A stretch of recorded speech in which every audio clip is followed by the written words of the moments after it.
Lottery ticket. అది రాను వస్తుంది, ఆ లాటరీ డిజాల్వ్ చేయను చేస్తారు. లేదు కనుక అది తడవుతుంది. కనుక మైత్రి ఆదిషు బలాన్ని, మైత్రి మొదలైనటువంటి వాటి ఎంతో బలము మొదలైనటువంటివి కూడా వస్తాయి అని చెప్పాడు. తర్వాత సూత్రం 25వ సూత్రం కూడా చెప్పుకుని అవసరం. బలాదిషు హస్తి బలాదీని అన్నాడు.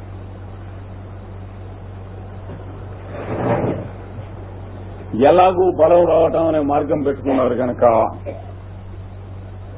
మీరు ఇంకొకటి కూడా చేయొచ్చు. నిజంగా శరీర దృఢత్వం గనక కావాలి, పుట్టుక చేత గనక దౌర్బల్యంతో పుట్టిన వాడు ఉంటాడు శరీరానికి.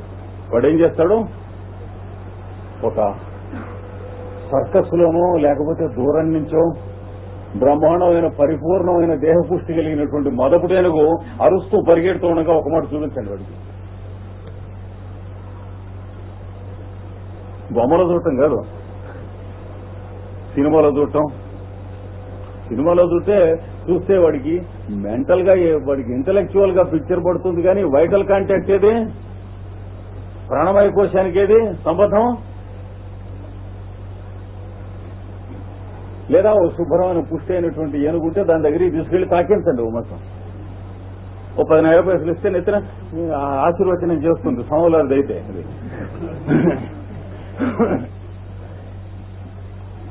చేయించాక మూట అరుస్తూ ఉండగా వినిపించండి వాడికి. ఆ కోనేటిలో స్నానం చేస్తూ ఉండగా చూపించండి ఏదర్శీలు శుభ్రంగా. తర్వాత వాడికి యోగాభ్యాసం చేయరా అబ్బాయి అని చెప్పి ఏనుగు మీద సంయమం చేయించండి. వాడు ఎంత వాడు అవుతాడో చూడండి, వాడి బలం ఎంత అవుతుందో చూసుకోండి. మనకి భీముడు మొదలైనటువంటి వాళ్ళ కథలు విన్నటువంటివి. అతడు నాగాయుత బలుడు అధిపా అబల అన్నాడు వాడు. కుంతీదేవి పాపం బ్రాహ్మణ వేషంలో పాండవులు ఉన్నప్పుడు ద్రౌపదికి స్వయంవరం అయితే ఆవిడ దూరించి అంటుంది, ఆ సన్నటి నడుము, ఆ పెద్ద వక్షస్థలం, విశాలమైన కండలు కలిగినటువంటి వాడు ఉన్నాడే, 5 ముష్టెత్తుకుని వచ్చినటువంటి అన్నంలో సగం వాడికి పెట్టు, సగం మిగతా వాళ్ళని తిందాం అన్నారు. అలా ఎందుకు చెప్పాలి? ఆ 5 సన్నగా నడుము ఉన్నవాడు, విశాలమైన వక్షస్థలం గలవాడు, కండలు గలవాడు తన కొడుకును గురించి ఎందుకు చెప్పాలి? భీముడికి సగం పెట్టి అనొచ్చుగా. కాదు, వాళ్ళు స్వయంవరం అయ్యామని తీసుకొచ్చారు, కానీ వీళ్ళెవళ్ళో వాళ్ళకి ఇంకా తెలియదు, పాండవులని తెలియలేదు. తెలియచ్చో తెలియలేదో ఇంకా ధర్మరాజుతో వాడు మాట్లాడలేదు. అంచేత ఆ 5 వాడికి పెట్టు అన్నది.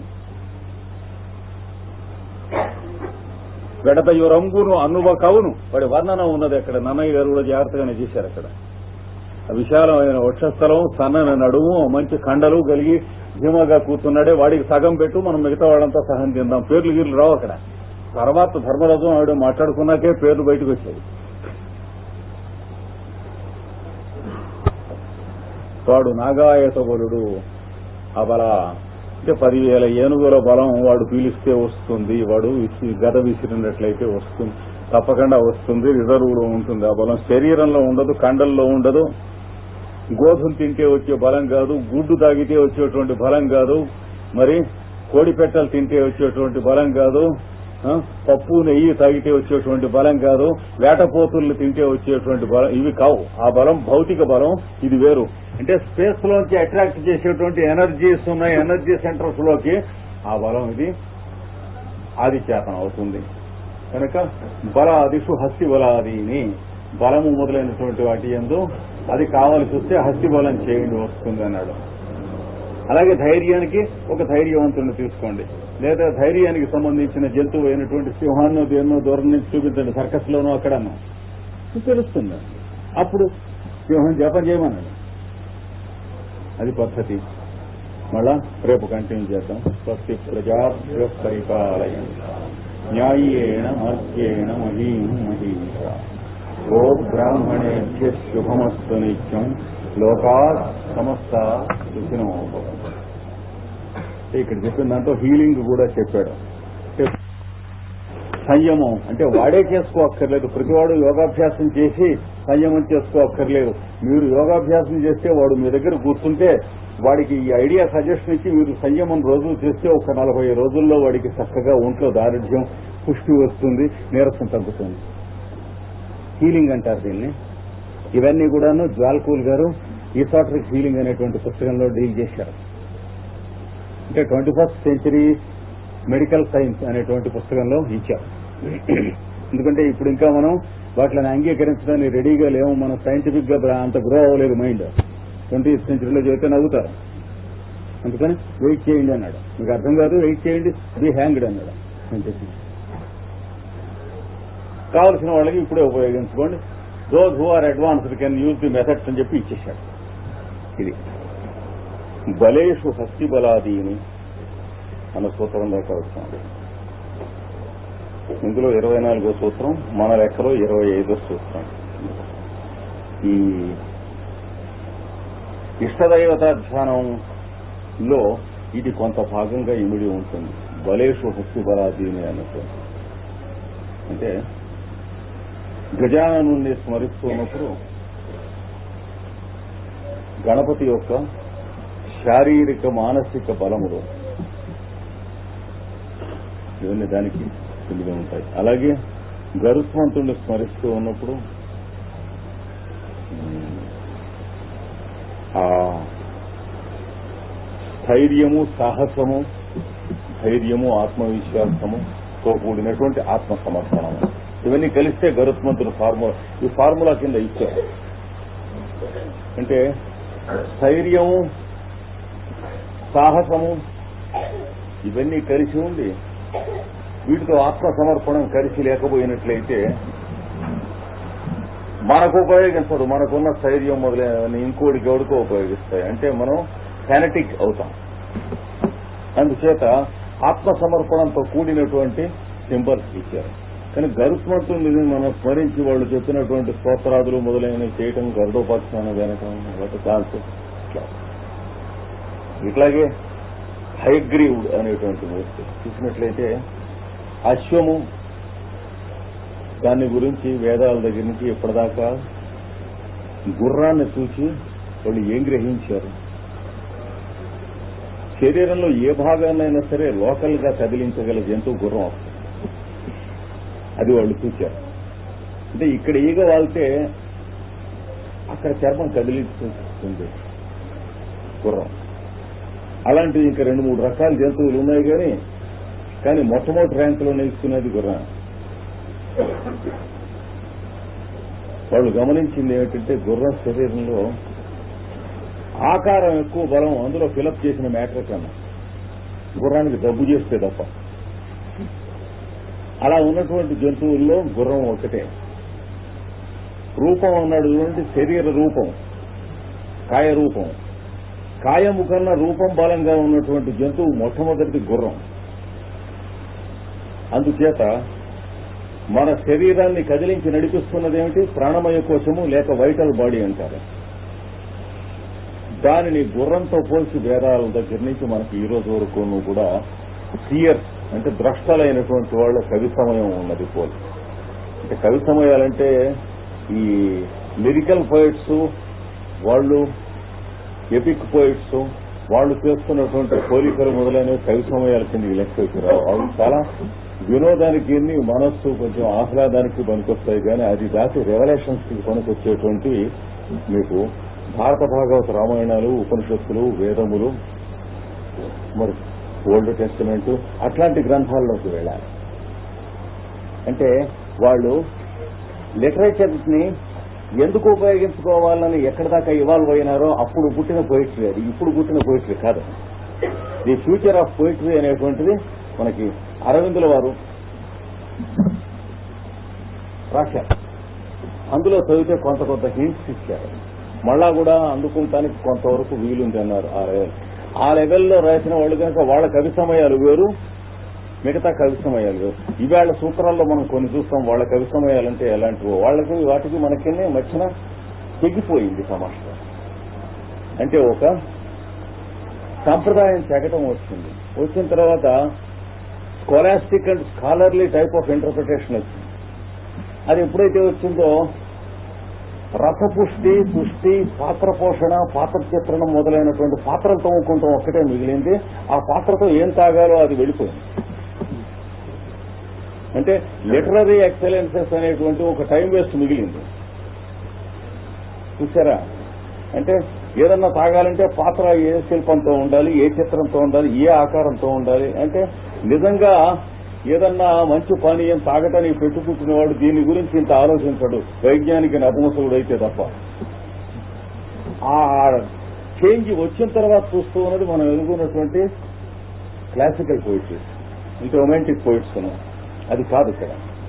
వీటిలలో గుర్రము సూర్యలోకంలోంచి భూమికి దిగి వచ్చింది. సూర్యుని తేజస్సు అంటే సూర్యుని భార్య ఆడగుర్రం అయి భూమికి దిగి వచ్చింది. మన కథలు ఎలా ఉంటాయో చూడండి.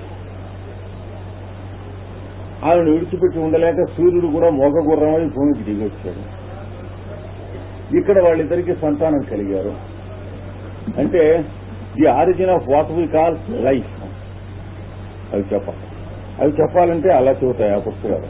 అంటే సృష్టిని గురించి చెప్పాలంటే లైఫ్ను గురించి చెప్పగలగాలి, అంటే ఫారమును గురించి చెప్పగలగాలి, తర్వాత ది కంటెంట్ అది ఫారం అంటే మ్యాటర్ అనే కాన్సెప్ట్ గురించి చెప్పగలగాలి. అంటే ఏ మూడింటిని గురించి అయితే up to date modern science దగ్గర ఇంతవరకు ఆన్సర్స్ లేవో అవి చెప్పగలగాలి. లైట్ అంటే ఏమిటో చెప్పగలగాలి. మోడర్న్ సైన్స్ కి ఇంతవరకు లైట్ అంటే ఏమిటో చెప్పడానికి ఏమీ లేదు. డార్క్నెస్ లైట్ గురించి. అలాగే సౌండ్ అంటే ఏమిటో, సౌండ్ వైబ్రేషన్స్ ని గురించి చెప్పడం, కానీ సౌండ్ అంటే చెప్పగలిగింది ఏం లేదు మోడర్న్ సైన్స్ ఈ రోజు వరకు కూడా. సౌండ్ ప్రిన్సిపుల్ తెలియాలి. తర్వాత మెంటల్ లైట్ అంటే ఏమిటో, మెంటల్ సౌండ్ అంటే ఏమిటో తెలిసేటువంటి సైంటిఫిక్ ఏజ్ లోకి వెళ్ళాలి. అంటే పాస్ట్ లోకైనా వెళ్ళాలి, లేకపోతే 2-3 సెంచరీస్ ఫ్యూచర్ లోకైనా వెళ్ళాలి. ఇప్పుడున్న సైన్స్ చాలా మోస్ట్ ఇన్యాడిక్వేట్ అంటే పనికొచ్చేది కాదు వీటికి, ఈ రెండింటికి. అందుకని ఈ పుస్తకాలు చదువుకుంటున్నప్పుడు ఈ గుర్రం మొదలైనటువంటి చూస్తున్నప్పుడు గుర్రం ఏమిటి జాగ్రత్తగా నిదానించి చూడాలి. గుర్రం అనేటువంటి దానికి మన శరీరాన్ని కదిలిస్తున్నటువంటి ఏమిటండి శక్తి. బాగానే ఉంది. ఏం శక్తి అంటారు దాన్ని? ప్రాణం. అది ఎక్కడి నుంచి పుడుతూ ఉన్నది? తెలియని పిచ్చన్న సేవం చేస్తాడు, ఆహారం నుంచి పానీయం నుంచి పుడుతూ ఉంది అంతే.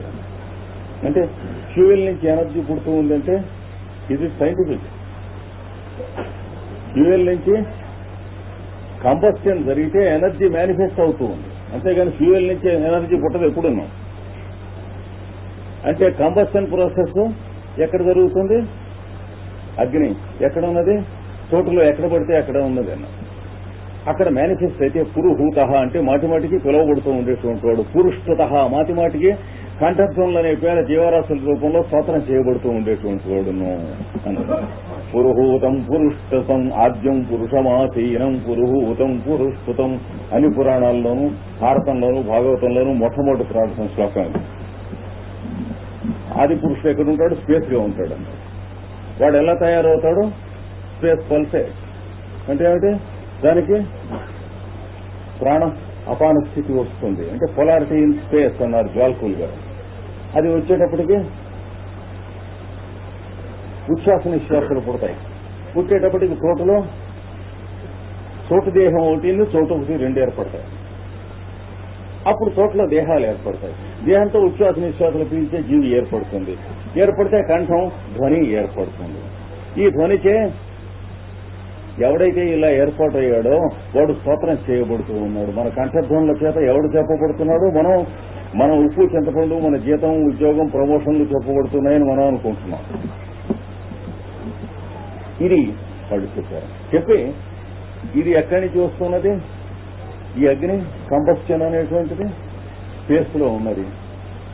స్పేస్ లో ఉండి అది సౌండ్ యొక్క పూల్ గా ఉండి సౌండ్ గా యువతలకు వస్తుంది. లైట్ యొక్క రిజర్వాయర్ గా ఉండి లైట్ గా యువతలకు వస్తుంది.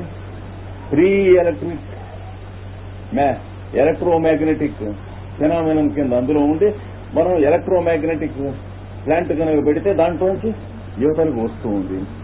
ఎలా అయితే నీళ్లను ఎత్తు నుంచి కిందికి పోస్తే దాంట్లో ఏమిటి ఉన్నటువంటి మహాశక్తి ఎలా అయితే వ్యక్తమై పాతమై అక్కడ ఉన్నటువంటి చెట్లని, రాళ్లని, ఇసగని మొత్తం అన్నింటినీ కూడా సెలయేళ్లలో క్షాళనం చేసి పారేస్తుందో, అంటే పొటెన్షియల్ ఎనర్జీ కాస్త కైనెటిక్ ఎనర్జీగా వస్తుందో, అంతవరకు మాత్రం మోడర్న్ సైన్స్ మనం సంతోషించవచ్చు. కనీసం 2 రకాలైన ఎనర్జీ ఉంటుందని అంగీకరించారు. కానీ 2 కళ్ళు ఉంటాయని ఒప్పుకున్నాం ఇప్పటికీ మోడర్న్ సైన్స్ లో.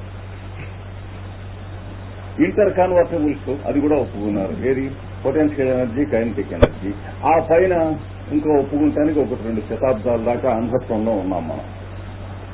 యుద్ధాలు రాకుండా ఉండే స్థితి సైన్స్ కు వచ్చే వరకు కూడా ఇటు పైన ఉన్నటువంటి సీక్రెట్స్ మానవుడికి అందవు. మనం పశుత్వంలో ఉండి పాలియోలిథిక్ స్టేజ్ లో అంటే ఇంటర్నేషనల్ వార్స్ పొందేటువంటి దుస్థితిలో ఉండి ఇంకా సైన్స్ ముందుకు వెళ్ళమంటే ఎందుకు వెళుతుంది? పాతరాతి యుగం కంటే ముందు వెళ్ళలేదు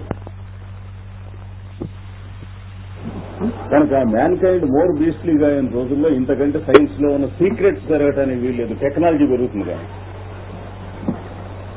ఆలోచించండి. అందుకని ఈ గుర్రం మొదలైనటువంటివన్నీ వేదాల్లోనూ అవి చెప్పినవి మనం బోధపడాలంటే వాళ్ళు ఉన్నటువంటి ఏజ్లోకి వెళ్ళాలి. మనం వాళ్ళు ఉన్న ఏజ్లో మతాలు లేవు.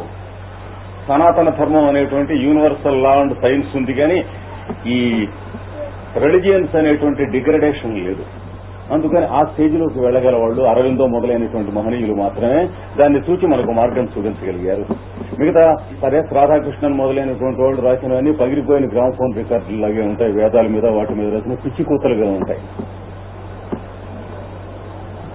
ఎందుకంటే హిందూ మతానికి సంబంధించిన పుస్తకాలనే రాస్తారు. అంటే గుడ్డి వాళ్ళంతా ఎట్లా రాశారో సరేస్ రాధాకృష్ణన్ కూడా అలాగే రాశారు కోపడికని. అందుకనే అరవిందో గట్టిగా అప్పుడు నోరు చేసుకోవాల్సి వచ్చింది. వీరికి కాని విషయాలు వీరు మాట్లాడకుండా ఉంటుంది చాలా మంచిది అని చెప్పి స్పీచ్ ఇచ్చాడు అరవిందో.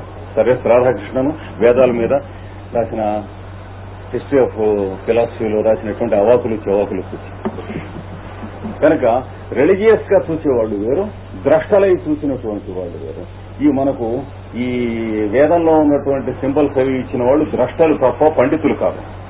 పండితులు మనకు పనికిరారు ఈ విద్యకి. మనకు కావాల్సింది ద్రష్టలు. వాళ్ళు చూసి ఇచ్చేటువంటి వాళ్ళు కావాలి. పండితులు కార్బన్ కాపీ తీసేవాళ్ళు, పుస్తకాలు లెక్కన బరువులు మోస్తూ ఉండేటువంటి వారు. మనకు కావాల్సింది లైట్ ఇచ్చేవాడు కావాలి. కానీ లైట్ అనేటువంటి ఫిజిక్స్ పుస్తకం టెక్స్ట్ బుక్ వాడు బోధించేవాడు అక్కర్లే. మనమే చదువుకుంటాం. అది అక్కడ లైట్ ఉండకపోతే చదువుకోలేము అంత పుస్తకం. మనకు ఆ తేడా దానికి. ఎలక్ట్రిసిటీ ఇచ్చేవాడు కావాలి. కానీ ఎలక్ట్రిసిటీని గురించి పుస్తకం బోధించేవాడు అక్కర్లేదు. కనెక్షన్స్ ఇచ్చేవాడు కావాలి. పుస్తకం మనమే చదువుకుంటాం. ఎందుకు? మనకి ఆ ఆల్ఫాబెటే కదా, ఆ పదాలే కదా. ఇందులో కూడా అదే కావాలి. అది కావాల్సి వచ్చినప్పుడు అశ్వం అనగానే ఏమి అంటే ప్రాణమయ కోశం. మేధ్యాశ్వం అనగా ఏమి అంటే అశ్వమేధం చేసేవాడి శరీరంలో ఉన్నటువంటి అశ్వం అంటే ఏమిటి? దేనికైనా సరే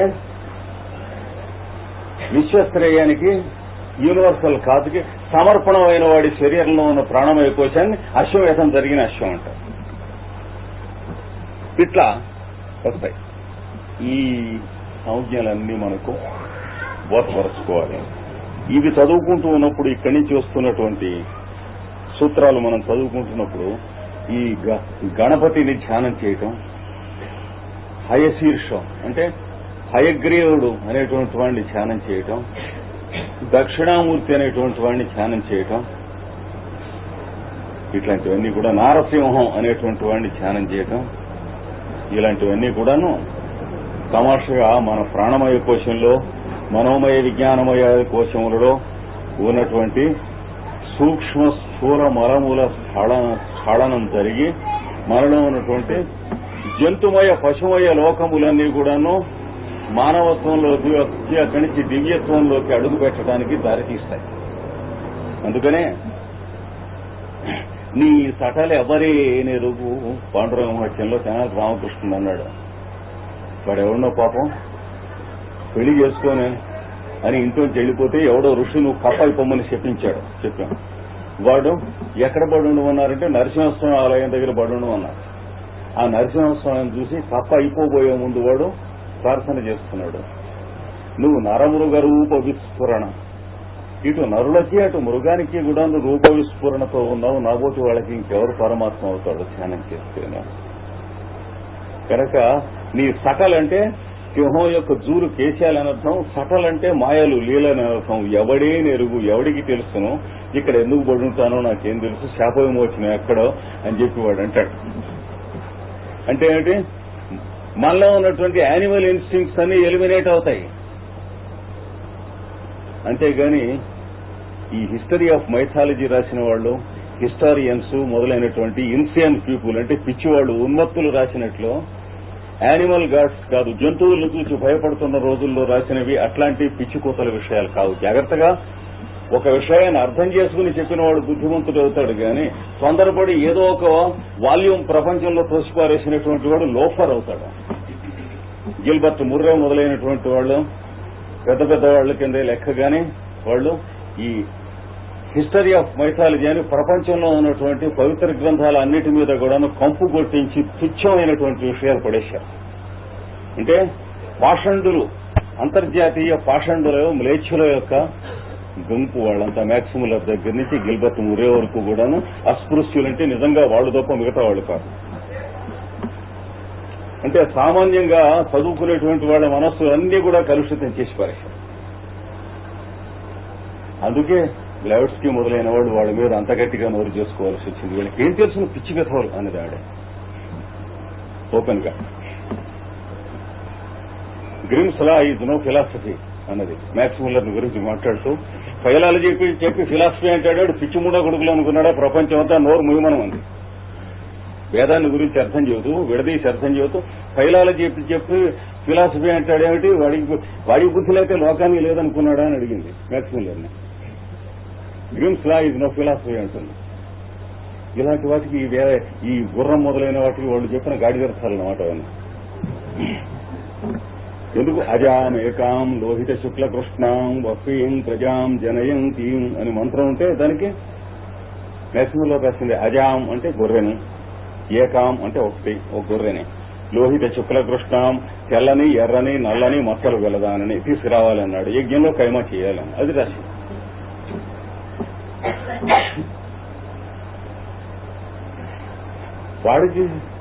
వాడిని అంటాం కాదు, వాడికి చెప్పిన వాడిని అనాలి, ఇండియన్నే అనాలి. ఎప్పుడు కూడా ఇండియాకి ట్రైటర్ ఇండియనే.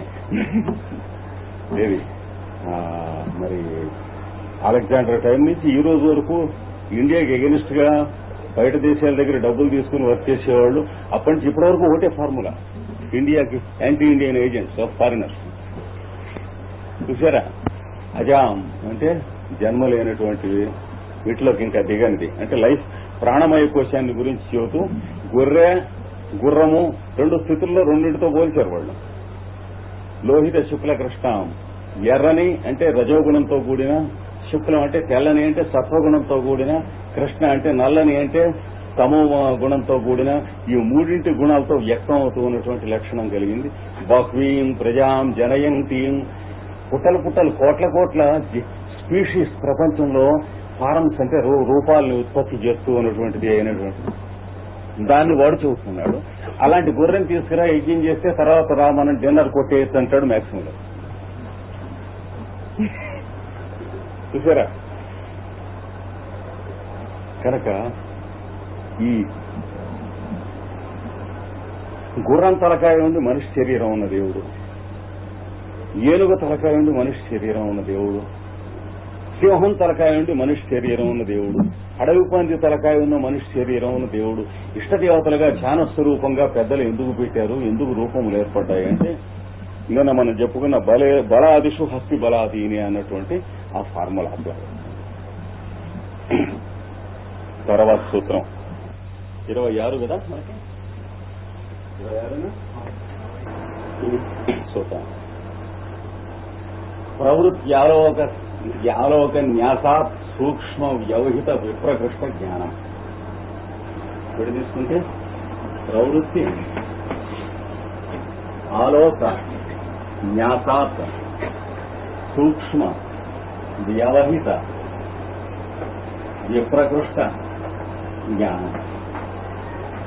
ఏమిటి ఇంతవరకు ఏం చెప్పారో ఇక్కడి నుంచి కొంచెం కర్మం తెలుసుకుంటుంది సబ్జెక్ట్. మళ్ళీ ఇక్కడ కొంచెం let us have a look back, కొంచెం వెనక్కి తిరిగి చూద్దాం. ధారణ, ధ్యానము, సమాధి అనేవి 1, 2, 3 స్థితులలో వస్తాయని చెప్పాడు. అంటే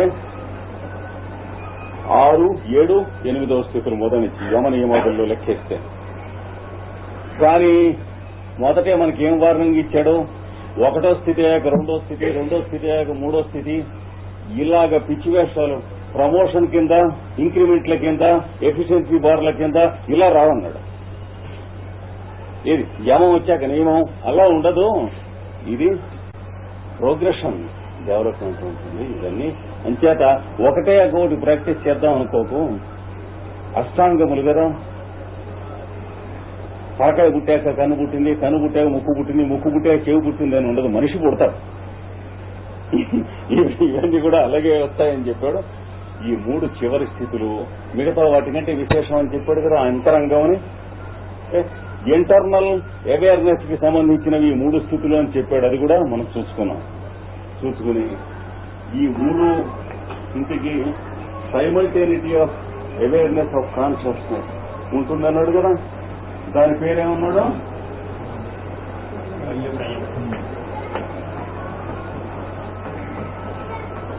అది మీకు వస్తుంది అన్నాడు కదా. ఎలా ఉంటుంది అన్నాడు? వస్తే రావటం 2 రకాలు. యోగాభ్యాసం అన్నాడు చేయనటువంటి బచ్చాగడికి వస్తుంది సంయమం. కానీ వచ్చినట్టు పోయినట్టు తెలియదు, ఇంట్లో దొంగలు పడ్డట్టు తెలియదు, ఎవడో జేబులోది కొట్టేసినట్టు తెలియదు, టికెట్ ఎవడో వాడొచ్చి అడిగితే తప్ప. అలాగా సంయమం ఎలాంటి వాడికైనా సరే వస్తుంది. చదువుకోక్కర్లేదు, యోగాభ్యాసం చేయనక్కర్లేదు, గజ కట్టనక్కర్లేదు, కుండలిని పైకి లేపడానికి ప్రయత్నం చేయనక్కర్లేదు, ఇట్లాంటివి ఏమక్కర్లేదు. కానీ మిగతావన్నీ వచ్చిపోయినట్టే అవి వచ్చిపోతుంది. పిచ్చడి చేతులు రాయి. మంచి రోజులు చెడ రోజులు వచ్చిపోవు అందరికీ. అలా కాకుండా తన రోజులు ఎలా ఉండాలో తాన్ని నడిపించుకునేటువంటి వాడికి ఎలా ఉంటాయి? ఆ ముక్కడికి ఆ మొదటి వాళ్ళు ఏం సమాధానం చెబుతాం? అది సాధ్యమా? సాధ్యం కాదు. ఎందుకంటే మన పూర్వకర్మ ఉన్నది, గ్రహాలు ఉన్నాయి, ఈ ప్రపంచం ఉంది. చిన్నగా పోతూ ఉంటే పోనిస్తారా ప్రపంచం అంతాను? అంచేత మనం అనుకున్నట్టుగా మనం భవిష్యత్తు నడపడం మన ఇష్టమా అంటాం. కానీ క్రమంగా వీడు చెప్పిన ప్రణాళికలో మనం జీవితం నడుపుకుంటూ ఉంటే ఏం తెలుస్తుంది? ఈ పూర్వకర్మ ఉందని కోతలు కోసేదంతా అది మనం చేసుకున్నదే అని తెలుస్తుంది. అందుకని పూర్వకర్మ అనేటువంటి వేరే వ్యక్తినో వస్తువునో సృష్టించి దాని మీద మనం బడి ఏడవక్కర్లేదు. అంటే రెస్పాన్సిబుల్ మనం కాదనే దొంగ వేషం వేయక్కర్లేదు. క్రమంగా మన దగ్గరికే వస్తుంది. అంటే ఇప్పుడు మనం ఏమన్నా బాధపడుతున్నామంటే నిన్న మనం చేసుకున్నవే అని తెలుస్తుంది. కనుక రేపు బాధపడకుండా ఉండాలంటే ఈవేళ మనం చేసుకునేదే గాని గ్రహాలు గిహాలు చేసేది కాదని తెలుస్తుంది. అయితే గ్రహాలు ఏం చేస్తాయి? నిన్న నువ్వేం చేసుకున్నావో తెలియజేస్తాయి నాయన, అంతకంటే ఇంకేం లేదు. ట్రాఫిక్ పోలీసు మరి రాంగ్ లైన్ లో పెడితే, నువ్వు రాంగ్ సైడ్ లో పెడితే పట్టుకున్నట్ట. అంటే పోలీసు అక్కడ ఉన్నాడు కాబట్టి పట్టుకున్నాడు అనేది తప్పు, నువ్వు రాంగ్ లైన్ లో వెళ్ళావు కాబట్టి పట్టుకున్నాడు అనేది కరెక్ట్. కనుక పోలీసు అనేటువంటి వాడు ఎట్లాంటి వాడు, గ్రహం కూడా అలాంటిదే. పోలీసు అనగా పట్టుకునేవాడు అని ఉండదు. అందరినీ ఎందుకు పట్టుకోడు? రోడ్డు మీద వెళ్ళేవాళ్ళు ప్రతి వాళ్ళందరినీ ఏదో అరెస్ట్ చేయవాడు, లేకపోతే లాఠీ చార్జీ చేయవాడు, పోలీసు అనగా కొట్టువాడు, అట్లా ఉంటుందా? అలాగే గ్రహములు అనగా మనకి మంచి చెడ్డలు నిర్ణయించున్నవి అనేది శుద్ధాబద్ధం. మనకు నిర్ణయించుకున్న మంచి చెడ్డలు అనేటువంటి దానికి గడియారం చూసి మనకు గంటలు కొట్టున్నవి అని అర్థం. గ్రహాలంటే ఇది తెలియదు, ఇది తెలుస్తుంది మనకి. అంటే ఎవడి గడియారం వాడికి ఏడుస్తుంది లోపల. దానికి టంగన గంటలు కొడుతూ ఉంటాయి అన్నమాట. తీరా వెళ్లి ఉద్యోగానికి ఇంటర్వ్యూకి రమ్మన్నారు అని రైలు ఎక్కడానికి వెళ్తే రైలు మిస్ అవుతుంది. మనకి అలా రాసి పెట్టుంది. అలా లేదు, మిస్ అయ్యే టైంకి దాకా మనం వెళ్ళలేదు, అది రాసి పెట్టుంటాం. మనమే రాసి పెట్టుకున్నాం, ఎవరు రాసి పెట్టలేదు. దస్తూరి మంది అక్కడ ఉంది. మనం పుట్టినప్పటి నుంచి రోగిష్టిగా ఉన్నాం. ఏం చేత? అలాంటి తల్లిదండ్రులకు పుట్టాం. ఏం చేత? పూర్వజన్మలో మనం ఏం చేశాం, ఏం తిన్నాం, ఏం తాగాం, ఏమండి దాని మీద ఆధారపడి ఉంటున్నట్టు. ఏం తిన్నాము, ఏం తాగాము, స్త్రీ పురుష సంబంధం ఎలా నడుపుకున్నాం, ఈ శరీరాన్ని ఎలా ఉపయోగించుకున్నాం, నిద్ర ఎలా ఉపయోగించుకున్నాం, శ్రమ ఎలా ఉపయోగించుకున్నాం, పని ఎలా ఉపయోగించుకున్నాం, విశ్రాంతి ఎలా ఉపయోగించుకున్నాం, దానికి తగినటువంటి శరీరం రావటం కోసం దానికి తగినటువంటి తల్లిదండ్రులు సిఫిలిటిక్ పేరెంట్స్, గనోరియల్ పేరెంట్స్ వస్తారు, లేదా tuberculosis parents. Law of magnetic attraction, అక్కడికి అట్రాక్ట్ అవుతాం. పుట్టినప్పటికీ వయస్సుగా ఉన్నాం అని ఏడుస్తాం. చూసారా? కనుక ఇవన్నీ తెలుస్తాయి. తెలిసినప్పుడు ఏమొస్తుంది వీడికి? ఏమి యోగాభ్యాసం తెలియకపోయినా ధారణ వస్తుంది. ఇదివరకు మనం చెప్పుకున్నాం ఉదాహరణ. తనకు నచ్చినటువంటి సినిమాకి వెళ్లి కూర్చున్నాడు. యోగాభ్యాసం చేయండి సినిమాకి రాని అని అంటారు కదా.